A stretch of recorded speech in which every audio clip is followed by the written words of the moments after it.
जो संस्कार होता है वो देखने को मिल रहा है कि निश्चित ही उसका स्थानांतरण स्वाभाविक रूप से बच्चों के लिए हुई होता है।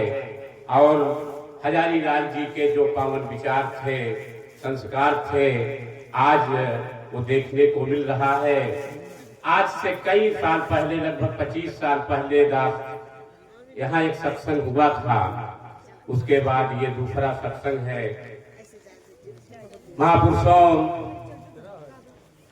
जो भी हो दास दो किया है यहाँ। महापुरुषों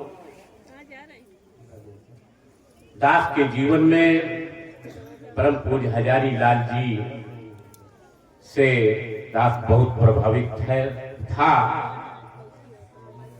दास जब सत्संग में जाने लगा 2 साल तक जाता रहा यूं, लेकिन बाबा जी से ज्ञान दीक्षा नहीं लिया था।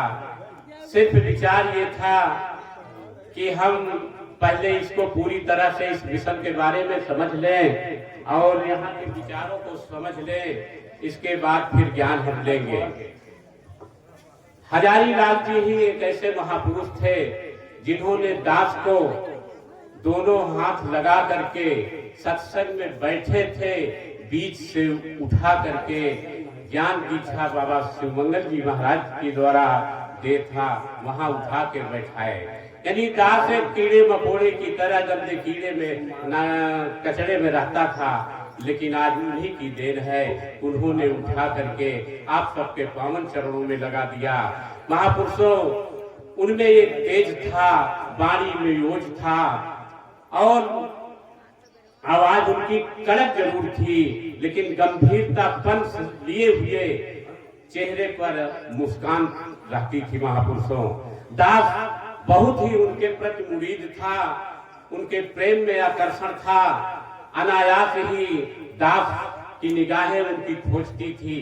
जैसा कि यहाँ प्रायः जो है ये जगतपुर चौराहे पर इधर जब भी आता था, हनुमानगढ़ पहुंचता था, वहीं से सोचने लगता था कि हजारीलाल जी का दर्शन जरूर होगा।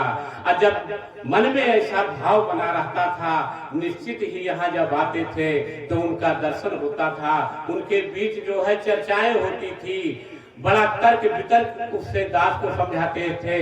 दास को ही नहीं बल्कि यहाँ राम केदार यादव दादाजी थे, राम फेर जी थे और तमाम महापुरुष की एक जमावड़ा लगा रहता था यहाँ जगतपुर में। दास जो है बैठे बैठे काफी विलंब हो जाता था, तो उन्होंने कहे यार देखो जो घर फूके अपना चले हमारे साथ। भैया अगर आपको घर अपना फूकना है तभी हमारा साथ करना, अन्यथा फिर सोच विचार लो।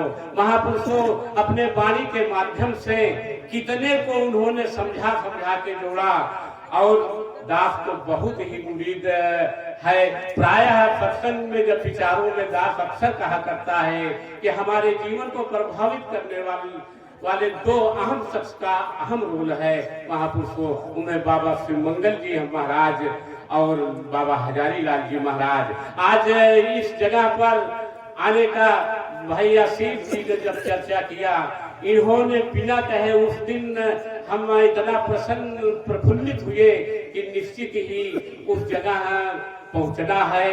महापुरुषों ऐसे ऐसे महापुरुष को विचार जो प्रेरणा मिलती है, उनके प्रेरणा हमारे जीवन को हमेशा, आध्यात्मिक जीवन को आगे जो है हमेशा प्रेरणा देता रहेगा। और आध्यात्मिक जीवन में जो भी ऊंचाई, जो भी उत्थान मिलना है, इन्हीं सब महापुरुषों के बदौलत है। बहुत बहुत अच्छा लगा भाई आशीष जी उनकी परंपराओं को, उनके विचारों को जो आम जनमानस को पहुंचाने का प्रयास कर रहे हैं। इन्हीं शब्दों के दास वाणी विराम देता है। बोलिए सदगुरु भगवान।